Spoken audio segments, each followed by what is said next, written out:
ओम अज्ञानतिमिरान्धस्य ज्ञानाञ्जनशलाकया चक्षुरुन्मीलितं येन तस्मै श्रीगुरुवे नमः। श्रीचैतन्यमनोभीष्टं स्थापितं येन भूतले स्वयं रूपकदामह्यं ददाति स्वपदान्तिकं। वन्देऽहं श्रीगुरुः श्रीयुतपदकमलं श्रीगुरून् वैष्णवाचं श्रीरूपं साग्रजातं सगणरघुनाथान्वितं तं सजीवं साद्वैतं सावधूतं परिजनसहितं कृष्णचैतन्यदेवं श्रीराधाकृष्णपादान् सगणललिता श्री विशाखानप्रताश्च नारायणं नित्यानन्दं नमस्तुभ्यं प्रेमानन्दप्रदायते कलौकलमस्य नाशाय जानवीपतये नमः।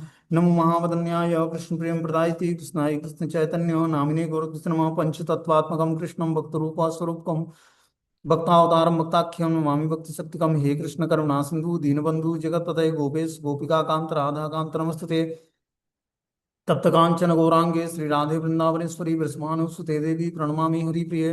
वाञ्छाकल्पतरुवृक्षा कृपा सिन्धुभ्यो च पतितानां पावनेभ्यो वैष्णवेभ्यो नमो नमः। जय श्री कृष्ण चैतन्य प्रभु नित्यानंद श्री अद्वैत गदाधर श्रीवासादि श्री गौर भक्तवृंद। हरे कृष्ण कृष्ण कृष्ण हरे हरे, हरे राम राम राम हरे हरे। तो इसमें आज हम लोग को श्रीमद् भगवद गीता का अध्याय 14 श्लोक संख्या 8 नंबर पढ़ना है। प्रकृति के तीन गुण बहुत इंपॉर्टेंट है, ये प्रकृति के तीन गुण, क्योंकि पंच भौतिक तत्वों से बना हुआ शरीर इन तीन गुणों के वशीभूत होकर कार्य करता है। ठीक है ना।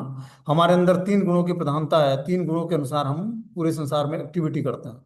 जिस गुणों की प्रधानता वैसी हमारी एक्टिविटी होती है। तो इन तीन गुणों के प्रभाव से छूटकर जब हम एब्सोल्यूट प्लेटफॉर्म पर, सत्यता के प्लेटफॉर्म पर, शुद्ध सात्विक मोड में जब हम अपने मति को लगाते हैं, तब जाकर हम भगवान की दिव्य भक्ति को जान पाते हैं। जब तक हम इन तीन गुणों के से प्रभावित होते रहेंगे, सात्विक गुण, राजसी गुण और तामसिक गुणों से, तब तक हम आध्यात्मिक रास्ते पर चलने की हमारे अंदर योग्यता नहीं आएगी। अभी हम लोग साधना भक्ति के लेवल पर हैं। साधना मतलब अपनी मन बुद्धि और इंद्रियों को साधना है, साध कर भगवान की सेवा में लगानी है। तो धीरे धीरे जो है, जब हम ब्रह्म मुहूर्त में उठकर भगवान की सेवा करते हैं, नाम जप करते हैं, कथा सुनते हैं, ठीक है ना, तो क्या होता है, धीरे धीरे हमारी चेतना सात्विक होती है। बोलते हैं तमस्व ज्ञानजम वृद्धि मोहनम सर्वदेहिनाम प्रमादा आलस्य निद्रा भी स तानि बंधानि भारत। हे भरत पुत्र, तुम जान लो कि अज्ञान से उत्पन्न तमोगुण समस्त देहधारी जीवों का मोह है। इस गुण के प्रतिफल पागलपन, आलस्य और नींद है, जो बद्ध जीव को बांधते हैं। तो बद्ध जीव को बांधने वाले क्या हैं? तमोगुण है, जो अज्ञानता का प्रतीक है। अज्ञानता से तमोगुण उत्पन्न होता है और देहधारी जीवों का को मुख के अंदर मोह उत्पन्न करता है। इस गुण के प्रतिफल पागलपन, आलस्य और निद्रा है। तो इसके अंदर पागलपन, आलस्य और नींद के लक्षण उत्पन्न होते हैं। जिस गुणों की प्रधानता होती है वैसे ही उसके अंदर एक्टिविटी होती है। जब वो तमोगुण को धारण करता है तो उसके अंदर आलस्य, भय और प्रमाद के लक्षण, पागलपन के लक्षण उत्पन्न होते हैं। क्या? उसने निहायत ही अपने तमोगुण में अपनी चेतना को स्थिर कर लिया। जैसे एक शराबी होता है, तो ड्रिंक करने के बाद उसको पता नहीं लगता कि मैं कर क्या रहा हूं। क्यों? क्योंकि उसकी चेतना पूर्ण रूपेण तमोगुण में चली गई। ठीक है ना। तो शराब पीकर कहीं रोड के किनारे पड़ जाएगा, किनारे पता नहीं लगेगा, वो प्रगाढ़ निद्रा में चला जाएगा या नशे में झूमता हुआ होगा। क्या किया उसने? ड्रिंक कर लिया और अपनी चेतना को तमोगुण में डाल दिया। लेकिन वही तामसिक व्यक्ति जब नशा से थोड़ा सा होश में आता है, जब उसका नशा उतर जाता है, तो जगता है, तो उसको प्रकाश का मार्ग मिलता है। थोड़ा सा उसका नशा खत्म हुआ तो उसको लगे कि मैं कहाँ हूँ, यहाँ क्या, कैसे आ गया, क्या कर रहा हूँ। तो वो पुरानी बातों को भूल जाएगा।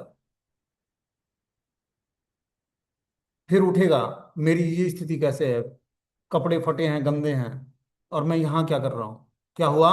वो अज्ञानता के उस भवबंधन से छूटकर थोड़ा सा प्रकाश के मार्ग में आया, उसका नशा जब टूटा। इसी तरह हम भौतिक संसार में हर व्यक्ति जो है, माया के प्रभाव के कारण नशे में अपनी वास्तविक स्थिति को भूल गया है कि मैं भगवान का सेवक और भगवान का दास। और इस कारण से भौतिक संसार में क्या है, व्यक्ति हर पग पर कष्ट सह रहा है। उसको पता नहीं लग रहा है कि इस कष्टों का कारण क्या है। कष्टों का कारण वो खुद है, उसके कर्म है। और भगवान इसीलिए भौतिक संसार बनाए हैं कि यहाँ पर कष्ट भोगकर अपने कर्मों को समाप्त कर।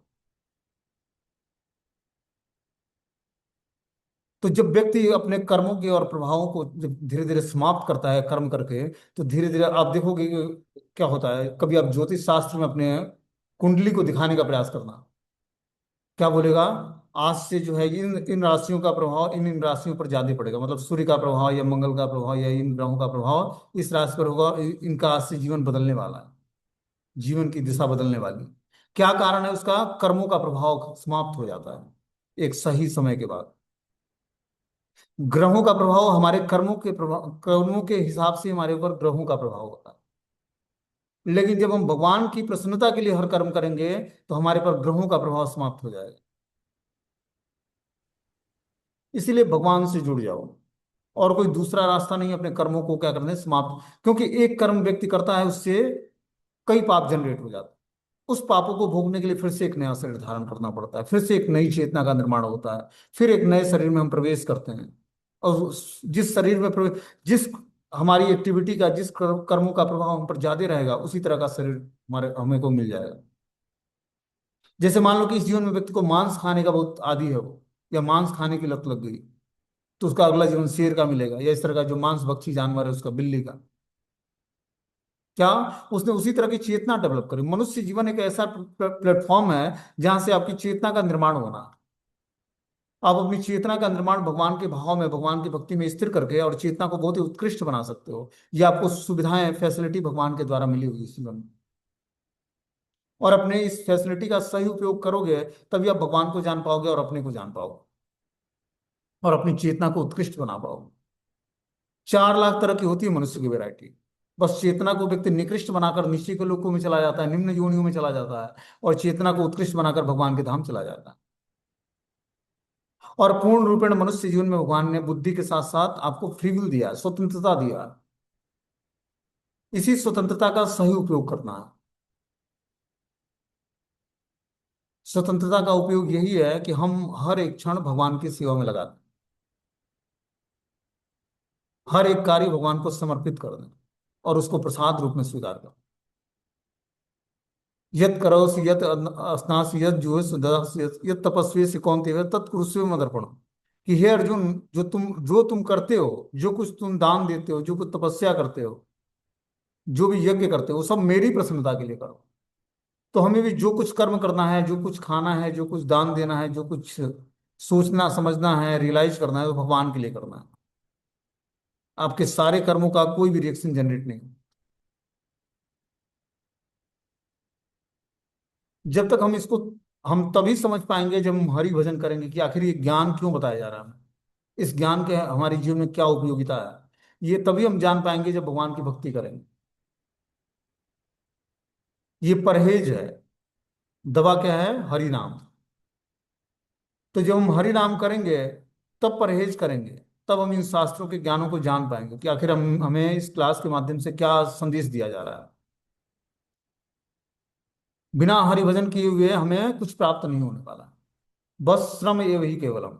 इस भौतिक संसार में बस हम इंटरटेनमेंट खोज रहे हैं। हमें क्या करना पड़ेगा? हरि भजन, भगवान का भजन करेंगे, तब हम इस ज्ञान को जान पाएंगे, और इस ज्ञान को धारण करके ही हम दिव्य अवस्था को प्राप्त कर पाएंगे, अपनी चेतना को शुद्ध कर पाएंगे। बिना भगवान का भजन किए हुए ये भगवत गीता का ज्ञान आपके जीवन में प्रकट नहीं होगा, और बिना भगवत गीता का ज्ञान प्रकट हुए आप शुद्ध नाम ले नहीं सकते हो। अन्य अभिलाषिता शून्यम ज्ञान कर्माद्य अनावृतम अनुकूले न कृष्ण अनुशीलनम भक्ति उत्तमा। उत्तमा भक्ति को प्राप्त करने के लिए क्या करना पड़ेगा? अनुकूल से संकल्पों, जो अनुकूल चीजें हैं उसको संकल्प पूर्वक स्वीकार करना पड़ेगा।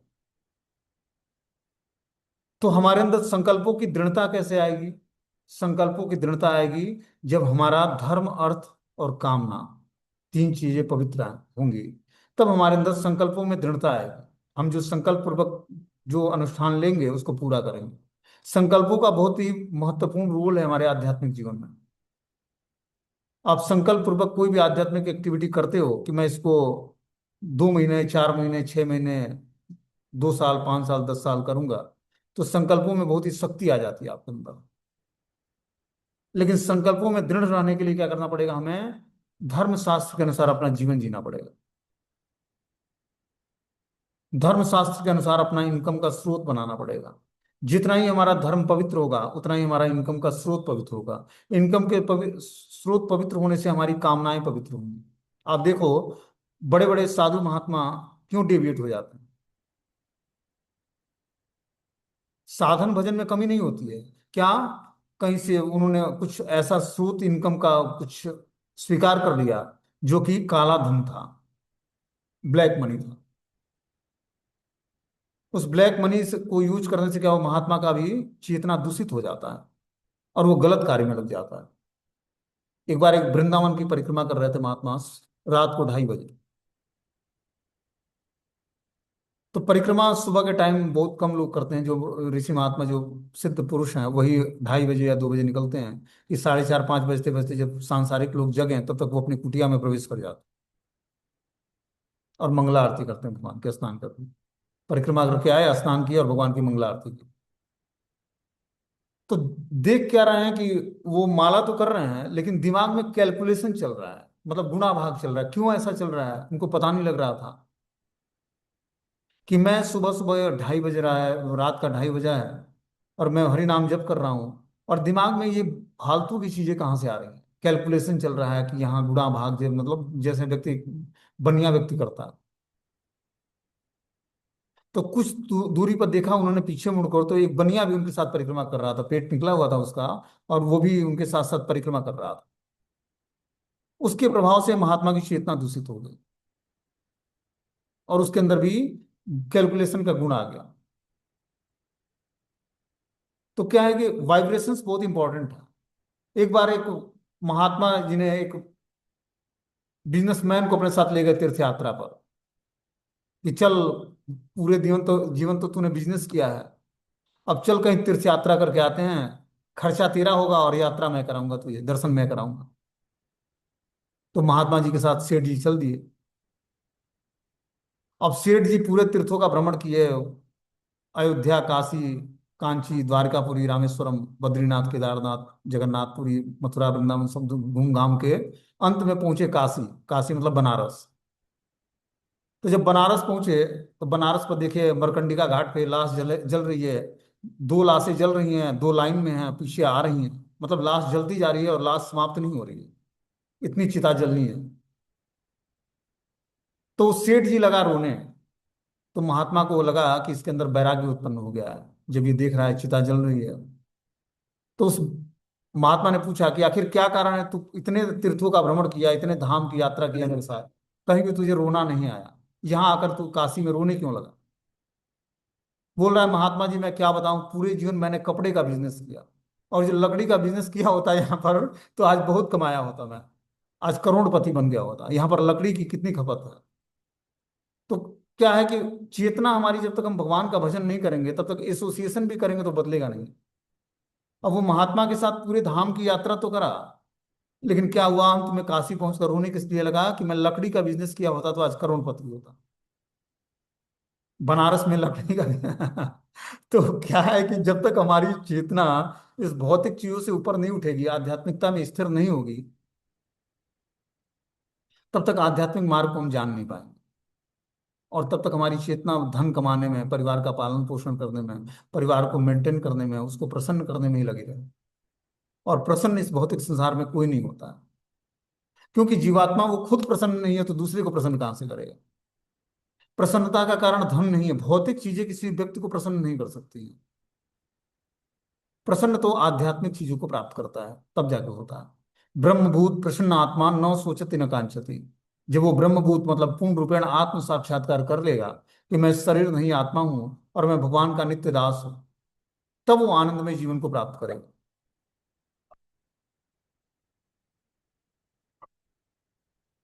ठीक है ना। तो आनंदमय जीवन प्राप्त करने के लिए क्या करना पड़ेगा, ब्रह्मभूत प्रसन्न आत्मा। जब वो आत्म साक्षात्कार पूर्ण रूपेण कर लेगा तब वो प्रसन्न आत्मा बनेगा। उससे पहले दुखी आत्मा रहेगा, क्योंकि वो गलत जगह आनंद और गलत व्यक्ति से उम्मीद कर रहा है। तो आनंद और उम्मीद छोड़ना पड़ेगा, क्या करना पड़ेगा, भगवान से आनंद और उम्मीद के लिए अपने रिलेशनशिप को कायम करना पड़ेगा। तब जाकर हम दिव्य आनंद को प्राप्त करेंगे। और ये संबंध हमारा जागृत तभी होता है जब हम महामंत्र का जाप करते हैं। इससे हम जीवात्मा क्या होता है, भगवान की शरण ग्रहण करता है। ये प्रेम ध्वनि मंत्र जो है महामंत्र, हरे कृष्ण कृष्ण कृष्ण हरे हरे, हरे राम राम राम हरे हरे, इस मंत्र से क्या होता है, हृदय में प्रेम प्रकट होता है। इस मंत्र को जाप का कोई नियम नहीं, आप कभी भी कहीं भी कर सकते हो। स्नान किया नहीं किए, खाए नहीं खाए, सोए नहीं सोए, कोई मतलब नहीं। आप कभी भी कहीं भी कर सकते हो। ये इस मंत्र की महानता है। क्योंकि भगवान जानते थे कलयुग के लोग आलसी होंगे, अशुद्ध अवस्था में रहेंगे, पवित्रता कोई नहीं धारण करेगा, किसी के अंदर पंक्चुअलिटी नहीं होगी टाइम को लेकर। तो व्यक्ति यज्ञ कर नहीं सकता, तपस्या के लिए उसका शरीर बना नहीं है। थोड़ी सी गर्मी बर्दाश्त नहीं है, थोड़ी सी ठंड बर्दाश्त नहीं है, थोड़ी सी बारिश बर्दाश्त नहीं है, तो तपस्या कहाँ से करेगा। और यहाँ ब्रह्मा जी को भगवान बता रहे हैं कि हे ब्रह्मा, जब व्यक्ति दिव्य तपस्या करता है तब वो मुझे जानने की योग्यता धारण करता है। तो भगवान को जानने के लिए दिव्य तपस्याएं करनी पड़ेंगी। प्रकृति के साथ खिलवाड़ नहीं, प्रकृति के वारों को सह कर और क्या करना पड़ेगा, भगवान का भजन करना पड़ेगा। सुख दुखे समय कृत्वा लाभा लाभो जया जो ततो युद्धाय युजस्य नैवं पापम वापससी। कि आप सुख दुख में, लाभ हानि में, जय और पराजय में संभाव को प्राप्त करो। हमें सुख दुख में संभाव हम नहीं रह पाते हैं, लाभ हानि में हम एक जैसे नहीं रह पाते हैं। थोड़ी सी गर्मी बर्दाश्त नहीं होती, थोड़ी सी ठंड बर्दाश्त नहीं होती, तो कहाँ से भगवान की भक्ति को प्राप्त करेंगे। भगवान की भक्ति तो समझो कि खड़े पहाड़ी पर चढ़ने के समान है। इतने सारी जाम, इतनी सारी इंद्रियों के द्वारा विचलन, भोग वासनाओं की ऐसी ऐसी लहरें हैं कि व्यक्ति कहाँ से कब फिसल जाए कोई पता नहीं, कुछ नहीं पता। इसलिए क्या करना पड़ेगा, अपने हाथ में क्या है, भगवान का भजन करना। यही आपको पूर्ण रूपेण प्रोटेक्ट करे। हरि नाम ही क्या करेगा, जीवात्मा को पूर्ण रूपेण प्रोटेक्ट किए रखेगा, सुरक्षा प्रदान करेगा। आप जब ध्यान पूर्वक एक वन सिटिंग में 16 माला जप करोगे तो आप आपके शरीर के इर्द गिर्द जो है ओहरा छा जाएगा हरि नाम का। ये आपको पूर्ण रूपेण प्रोटेक्ट करेगा, सुरक्षित करेगा, आपको माया के प्रभावों से बचाएगा। जब तक हम भगवान का भजन नहीं करेंगे तब तक हम माया से आकर्षित हुए रहेंगे। माया मतलब इग्नोरेंस, अज्ञानता, जो है नहीं उसी को वास्तविकता मान लेते हैं, और वही हमारी चेतना को प्रभावित किया रहता है। कभी कभी जब हम निहायती तमोगुण या रजोगुण को धारण करते हैं तो व्यक्ति के अंदर पागलपन के लक्षण उत्पन्न होते हैं। वो न चाहते हुए उसको लगता है कि मैं गलत कार्य करूंगा, और वो कर डालता है। प्रमादी स्थिति आ जाती है। ऐसी स्थिति आती क्यों है, संग के कारण। जब तक हमारी आहार और निद्रा और विहार, आहार विहार और निद्रा तीन चीजें पवित्र नहीं होंगी तब तक हम आध्यात्मिक जीवन में प्रोग्रेस कभी नहीं कर पाएंगे। हमारा आहार शुद्ध होना चाहिए। आहार शुद्ध होने के लिए हमारे इनकम का स्रोत पवित्र होना चाहिए, तब हमारा आहार शुद्ध होगा। विधिवत तरीके से पवित्रता से भोजन बना होकर भगवान को भोग लगा होना चाहिए, और पवित्र कॉन्सियसनेस में उसको ग्रहण करें, तब हमारी चेतना शुद्ध होगी। भोजन विटामिन्स की तरह है। आहार, फिर विहार। विहार मतलब कैसे वातावरण में हम, कैसे परिवेश में अपने को रखते हैं, ये बहुत इंपॉर्टेंट है। हमें धन कमाने के लिए राजसी और तामसिक लोगों का एसोसिएशन करना पड़ता है। तो जैसे ही हम उस एसोसिएशन से छूटे हैं, तुरंत जाकर स्नान करें, भगवान को प्रणाम करें, गुरुदेव को प्रणाम करें, और भगवान के भजन में जुड़ें, शास्त्रों को पढ़ें, नाम जप करें, कथा कीर्तन करें। मतलब अपने को उस तामसिक और राजसी मोड से हमेशा के लिए हटाना है। आपको जाना है, आप जाओ, काम धंधा करो, लेकिन आने के साथ ही अपने जैसे क्या होता है कि गाड़ी को के गियर बदले जाते हैं ना कभी। जब वो स्पीड में होती है तो फोर्थ गियर डाला जाता है, थोड़ा सा कम स्पीड आती है तो उसको थर्ड गियर, फिर सेकंड, फिर फर्स्ट, फिर न्यूट्रल किया जाता है। उसी तरह ये गुणों का फर्स्ट और सेकंड और थर्ड गियर है।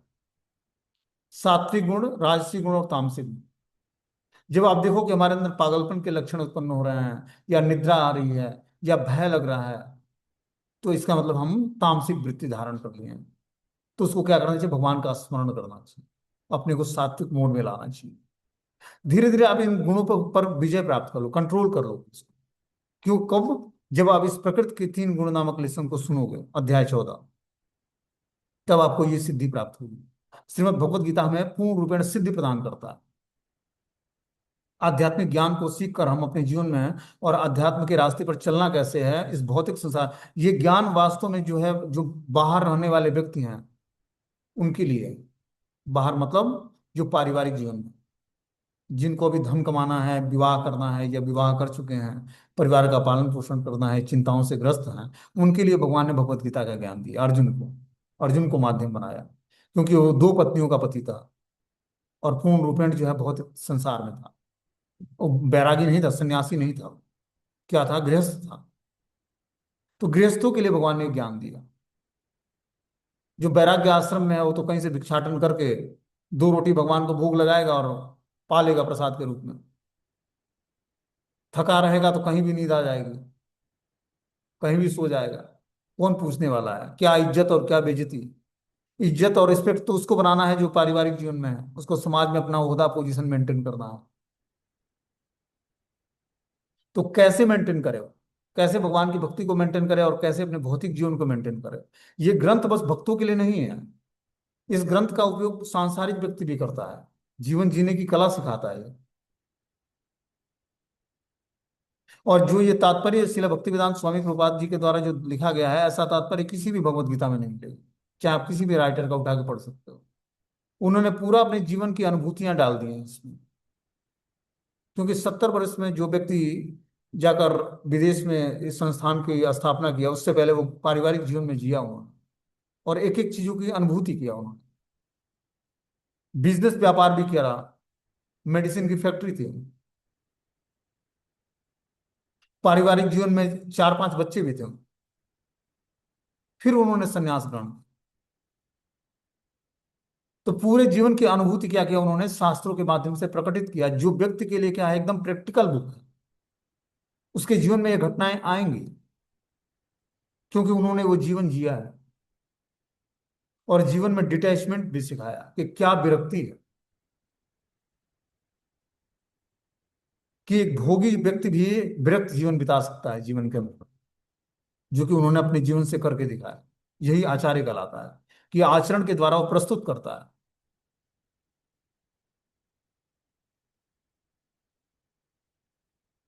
तो हमें क्या करना पड़ेगा, धीरे धीरे भगवत गीता के ज्ञान के अनुसार ही जीवन जीना पड़ेगा। बता रहे हैं कि हे भरत पुत्र, सतोगुण मनुष्य को सुख से बांधता है, सत्वम सुखे संजयति रजम कर्मणि भारत, ज्ञान मावृत्य तू तमः प्रमादे संयद्युतम।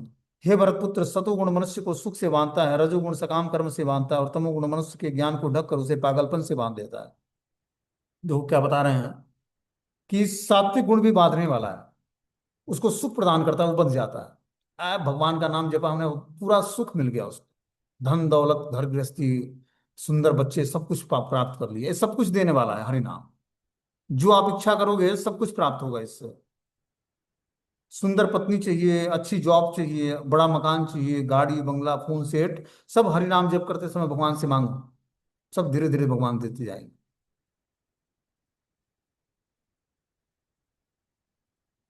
और एक स्थिति ऐसी आएगी, आप बोलोगे न धनम न जन्म न कविता सुंदरी, न सुंदरी कविता वा जगदीश कामय मम जन्मनि जन्मेश्वरी बहुतात् भक्ति हेतु की थे। जैसे क्या होता है, एक शराबी होता है, तो शराबी अपने ग्रुप को बनाता है, ठीक है ना। पहले वो अकेले ड्रिंक करता है, उसको भी किसी ने लत पकड़ाई है, ऐसा नहीं कि वो शराबी शुरू से था। उसको किसी ने चखाया कि ले थोड़ा सा नमकीन और थोड़ा सा ग्लास में थोड़ा सा चख ले, तो चखना शुरू कर दिया।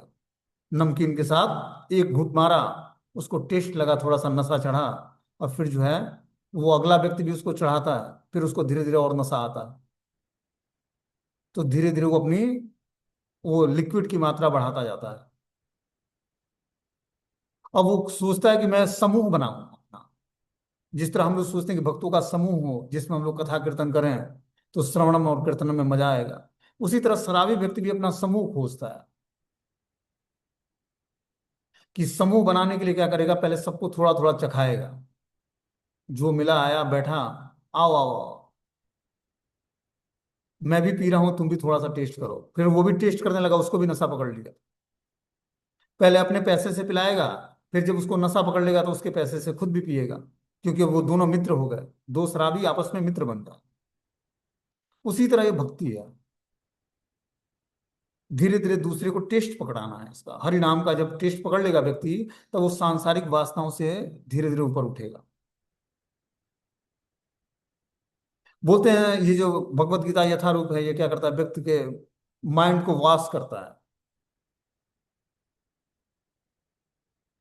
लोगों का कहना है कि इस्कॉन जो है भक्तों के माइंड को वॉश कर देता है, धो देता है। वो सब कुछ त्याग देते हैं, ऐसा नहीं है। माइंड वॉश नहीं करता है, उसको इस भौतिक संसार में यथार्थ ज्ञान को बताता है कि तुम्हारा मनुष्य जीवन मिला किस लिए है, किस कारण से तुम मनुष्य जीवन धारण किए हो। भोग वासनाओं में तो देखो वही व्यक्ति आहार निद्रा भय और मैथुन कुत्ता भी कर रहा है। वो भी अच्छा खाना चाहता है, अच्छे से नींद लेना चाहता है, भय से रक्षा करने के लिए किसी की गाड़ी के नीचे घुस जाता है, किसी के महलों में रहता है, और उसका भी एक सेक्सुअल लाइफ होता है। वही काम तो हम लोग भी कर रहे हैं। तो शास्त्र हमें बताता है कि आहार निद्रा भय और मैथुन से अपने को ऊपर उठाना है। ऊपर उठाकर हमें जानना है, मतलब भगवान को जानना है। पहले अपने को जानना है, फिर भगवान को जानना है, फिर उनके साथ संबंध जागृत करना है।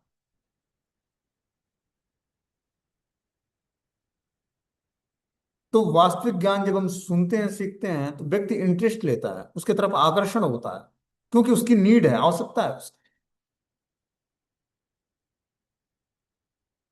तो जब वो आकर्षित होता है इस कारण से होता है क्योंकि उसकी आवश्यकता है। और हमें आवश्यकता उसकी लगती नहीं, क्योंकि हम सुनते नहीं। हम किसी भी सब्जेक्ट का निगेटिव पॉइंट ना पकड़ें, पहले उसको ध्यान पूर्वक समझें कि हमारे जीवन में उपयोगिता क्या है उस ज्ञान का, क्या वास्तव में हमारी आवश्यकता है। हर व्यक्ति के अंदर कृष्ण भक्ति जो है सूक्ष्म रूप में छिपी हुई है। बस उसको क्या करना है, जागृत करना है। क्योंकि उसके उसके जो प्रेम करने का टेंडेंसी था, नेचर था, वही उसका विकृत रूप धारण कर लिया। जो प्रेम करने का स्वभाव था वो विकृत हो गया उसका। तो भौतिक संसार में क्या हुआ, वही लस्ट का रूप, काम का रूप धारण कर लिया। कामनाएं, कामनाओं का रूप। जब वही कामनाएं हमारी पवित्र हो जाती हैं, रेगुलेट हो जाती हैं, तो वही प्रेम कहलाता है, भगवान से प्रेम हो जाता है, भक्तों से प्रेम हो जाता है। तो कामनाओं को शुद्ध कैसे करेंगे हम, अपनी कामनाओं को भगवान से जोड़ देंगे। जोड़ना ही योग कहलाता है, भक्ति योग। भक्ति योग मतलब हर वस्तु व्यक्ति स्थान को भगवान से जोड़ देना ही भक्ति योग है। योग मतलब जोड़ना, भक्ति मतलब भक्ति करके। तो हम जब हर वस्तु व्यक्ति स्थान को भगवान से जोड़ देंगे तो वही भक्ति योग कहलाएगा। और भक्ति योग करके ही हम समस्त वस्तुओं को भगवान की दिव्य सेवा में कैसे लगानी है ये कला हम जान पाएंगे। कृष्ण भक्ति मतलब अपने अंदर स्मार्टनेस जगाना है। दोगलापन व्यवहार नहीं, वास्तविक व्यवहार करना। ऐसा नहीं कि जो दिखते हैं वो है नहीं, जो है वो दिखते हैं, ऐसा नहीं करना है। हमें क्या करना है, जैसा अंदर वैसे ही बाहर। जो बोलना है वो हमारे आचरण में दिखना चाहिए, तब अगले व्यक्ति पर प्रभाव पड़ेगा, उसके हृदय को छुएगा बात, और उसका हृदय परिवर्तित होगा। वो इस ज्ञान को धारण करेगा और भक्त बन जाएगा। यहाँ पर ब्रेन वॉश करने वाला कोई ज्ञान नहीं है। यहाँ पर वास्तविक ज्ञान है, आप सुनो समझो जानो और उसको स्वीकार करो, मानो अपने जीवन में, और बदलाव देखो आपके अंदर होगा। ये झूठा ज्ञान नहीं, ये सत्य ज्ञान है। ये पूरे समाज में बोलने वाला ज्ञान है। कोई कड़वाहट नहीं है, कोई मिलावट नहीं है, कोई झूठा ज्ञान नहीं है। किसको सबके सामने भी नहीं बोला जा, सबके सामने बोला जा सकता है। लेकिन किसके सामने नहीं बोला जा सकता है, जो कृष्ण को भगवान के रूप में स्वीकार नहीं करता, उसके सामने नहीं बोला जा सकता। लेकिन जिसके अंदर भी भगवान कृष्ण के प्रति श्रद्धा है, वो ये ज्ञान सीख कर, सुनकर, समझ कर और इसके वास्तविकता को जान जाएगा कि ये माइंड वॉश करने के लिए ज्ञान नहीं है, माइंड को सही दिशा में चलाने के लिए ज्ञान बताया जा रहा है भगवान के द्वारा। बता रहे हैं सतो गुणी पुरुष अपने कर्म या बौद्धिक वृत्ति से उसी तरह संतुष्ट रहता है जिस प्रकार दार्शनिक, वैज्ञानिक और शिक्षक अपनी अपनी विद्याओं में निरत रहकर संतुष्ट रहते हैं। रजोगुणी व्यक्ति सकाम कर्म में लग सकता है। वह यथासंभव धन प्राप्त करके उसे उत्तम कार्यों में व्यय कर सकता है। कभी कभी वो अस्पताल खोलता है या धर्मार्थ संस्थान को दान देता है। ये लक्षण है रजोगुणी व्यक्ति के। लेकिन तमोगुण तो ज्ञान से को ढक लेता है, और तमोगुण में रहकर मनुष्य को जो भी करता है वह न तो उसके लिए और न ही किसी के लिए हितकारक होता है। देखो सात्विक गुणों में जब व्यक्ति होता है, सतुगुण में, तो अपने कर्म या बौद्धिक वृत्ति से उसी तरह संतुष्ट रहता है जिस प्रकार दार्शनिक, वैज्ञानिक और शिक्षक अपनी अपनी विद्याओं में निरत रहकर संतुष्ट रहते हैं। तो सात्विक गुणों को जब व्यक्ति धारण करता है तो अपने ज्ञान के कारण पूर्ण रूप में संतुष्ट रहता है। जैसे ही रजोगुण को धारण करता है तो उसके अंदर सकाम कर्म में वो लग जाता है, और यथासंभव धन प्राप्त करके उत्तम कार्यों में व्यय करता है। मतलब अस्पताल खोलना, धर्मार्थ संस्थान को दान देना, ये सब रजोगुणी व्यक्ति के लक्षण है। लेकिन इससे क्या होता है, उसको शुभ फल मिलता है, और शुभ फलों को भोगने के लिए फिर से एक नया शरीर धारण करना पड़ता है। कृष्ण भक्ति जब आप तीव्रता से भगवान का भजन करोगे तो आपका सुख और दुख, शुभ और अशुभ दोनों फलों को क्या करेगा, समाप्त कर देगा। शुभ फल भी नष्ट हो जाएंगे, जिससे आपको भोग की सुविधाएं मिलती हैं। नहीं तो व्यक्ति भजन कहाँ से करेगा।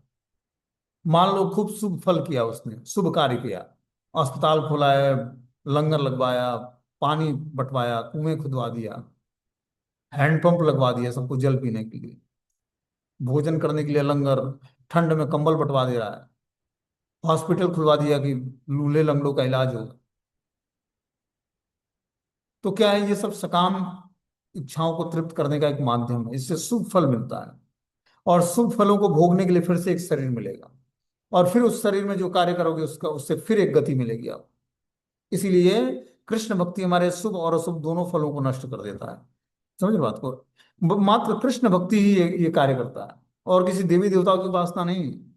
इसीलिए कृष्ण भक्ति करने में लोगों को डर लगता है कि हमारा क्या होगा। लेकिन उसके बाद देता क्या है, देता है आनंदाम बुद्धिवर्धनम प्रतिपदम पूर्णामृत आस्वादनम सर्वात्मनम परम विजेते श्री कृष्ण संकीर्तनम। वो क्या करेगा, आदमी को पूर्ण अमृत का आस्वादन कराएगा, पूर्ण रूपेण आनंदमय जीवन उसका। जिस आनंदमय जीवन की तलाश वो करोड़ों जीवन से भटकते भटकते कर रहा है, वो मात्र कृष्ण भक्ति कुछ दिनों तक भगवत नाम का जप करके, कथा सुनकर, भगवत प्रसाद खाकर प्राप्त कर लेता है, जिसकी तलाश उसको अनेक जन्म जन्मांतरों से थी। जैसे ही आपका सुख और दुख का खाता निरस्त होगा, सारे कर्म समाप्त कर देंगे भगवान, वैसे ही आपका न्यू और नया मंगलकारी जीवन शुरू, जिसमें कोई चाह कोई चिंता नहीं होगी। जैसे बलि महाराज बामन देव से क्या बोले, हे बामन देव, हे बटु ब्रह्मचारी, तू 3 पग में क्या मुझसे मांग सकता है। अरे मुझसे गांव मांग ले, या राज्य मांग ले, या नगर मांग ले, या कोई देश ही मांग लो, मैं चक्रवर्ती सम्राट पूरे विश्व का एक छत्र राजा हूं। भगवान ने बोला कि मैं ब्राह्मण हूं, और क्या हूं, ब्रह्मचारी हूं। तो मुझे जितनी आवश्यकता है उतना ही आपसे लेना। और हम सबको पता है कि बामन देव ने कैसे बलि महाराज को गिरफ्तार कर लिया। 3 पग में कुछ नहीं छोड़ा भगवान। लेकिन दिया क्या हो, जब बलि महाराज सब कुछ अपना भगवान को समर्पित कर दिए, तो भगवान ने बलि महाराज को सुतल लोक का राजा बनाया। सुतल लोक इस धरती से नीचे का लोक है, और उस लोक में जो है स्वर्ग से भी ज्यादा ऐश्वर्य है वहां पर। और खुद वहां पर द्वारपाल बन गए भगवान बामन देव। तो लक्ष्मी माता ने जाकर उनसे प्रार्थना किया कि हमारे पति हैं, इष्ट आराध्य हैं, आप उनसे प्रार्थना करिए कि ये काम छोड़ दें, द्वारपाल बनने का। स्वयं भगवान रक्षक बन गए।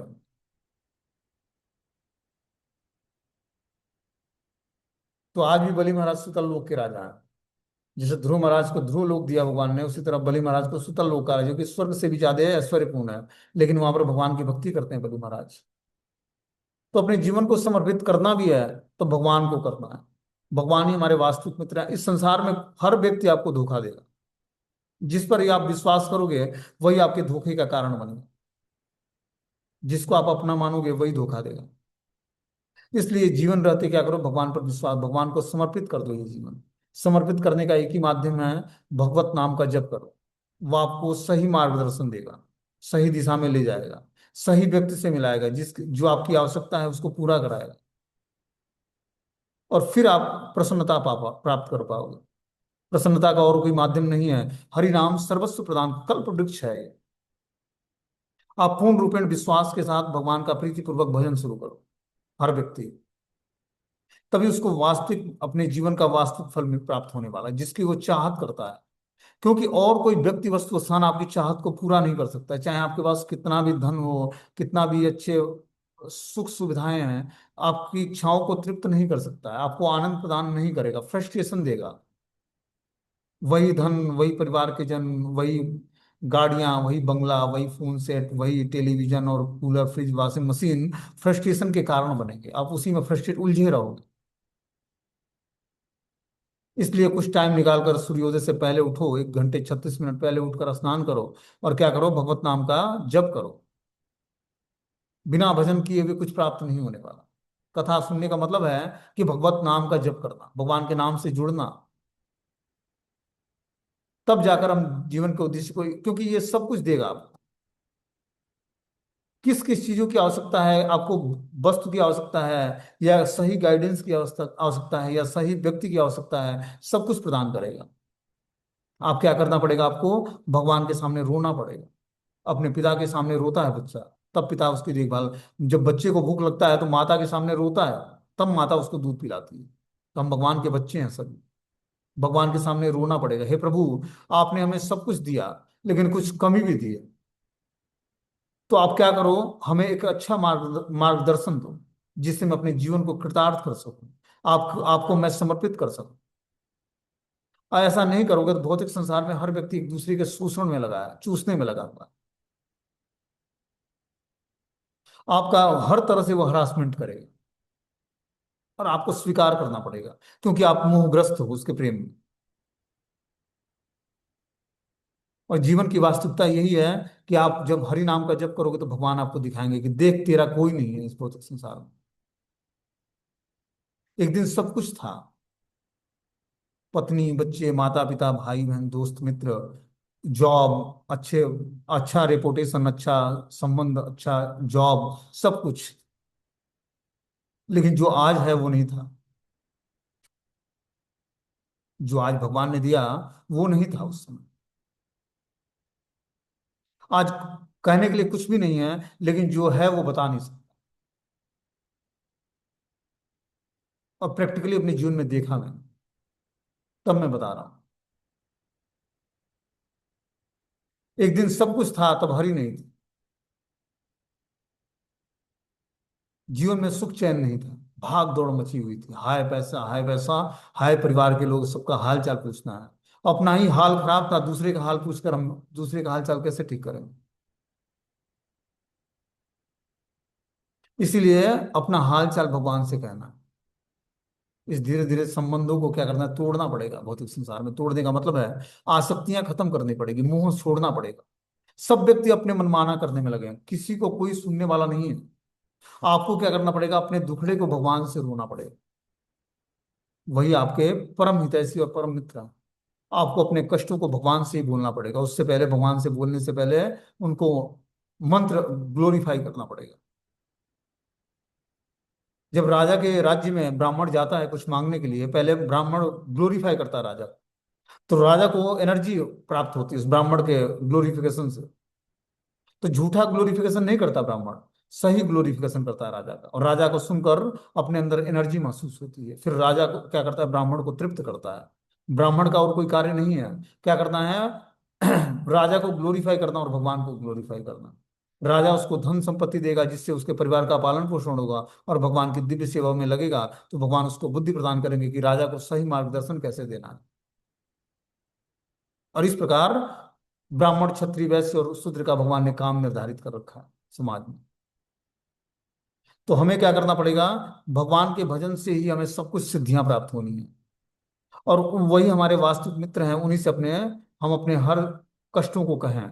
हमें जो भी चाहिए, हमें आध्यात्मिक गुरु चाहिए, हमें आध्यात्मिक निर्देश चाहिए, हमें भगवान की भक्ति चाहिए, हमें धन चाहिए, पत्नी चाहिए, सुंदर बिजनेस व्यापार चाहिए, ज्ञान चाहिए, भौतिक संपदा चाहिए, सब कुछ भगवान से बोलना।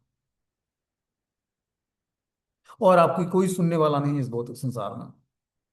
और आप जो जिसको भी सुनाओगे वो हंसेगा आप पर, सामने हाँ हाँ बोलेगा और पीछे जाकर हंसेगा। इसलिए जीवन की वास्तविकता को जान जाओ कि वास्तविक मित्र हमारे, वास्तविक प्रेमी हमारे, वास्तविक पति हमारे, वास्तविक बंधु हमारे भगवान है, कृष्ण है। उन्हीं को ग्लोरीफाई करो, उन्हीं का प्रसाद खाओ, उन्हीं से प्रेम करना सीख जाओ, और जीवन की वास्तविकता को का सार यही है। हरे कृष्णा।